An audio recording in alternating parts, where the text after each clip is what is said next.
নমস্কার সবাইকে, আশা করি সবাই ভালো আছেন। চলে আসলাম নতুন আর একটি ভিডিও নিয়ে। ডাঁটা দিয়ে ডাল।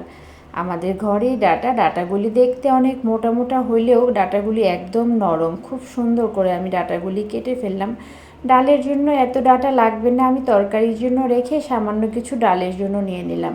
মসুর ডালটা ভালো করে পানি দিয়ে ভিজিয়ে দিলাম। কড়াইয়ে তেল দিয়ে তেজপাতা, পাঁচফোড়ন, শুকনো মরিচ সম্বার দিয়ে খুব সুন্দর একটা যখন গন্ধ বেরোলো, ডাঁটা দিয়ে হলুদ লবণ দিয়ে ডাঁটাটা আমি লাল লাল করে ভেজে নিলাম। তারপরে ডালটা ধুয়ে রেখেছিলাম, ডালটা দিয়ে আরেকটু ভেজে নেব। ভেজে নিয়ে পরিমাণ মতো আমি জল দিয়ে দিব।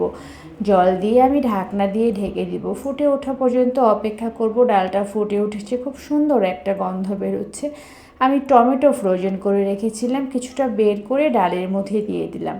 টমেটোটা আগে দিব না, ডাল আর ডাঁটাটা যখন সিদ্ধ হয়ে গেছে, গলে গেছে, সে পর্যায়ে আমি টমেটো দিয়ে আবার কিছুক্ষণ ঢাকনা দিয়ে ঢেকে দিলাম।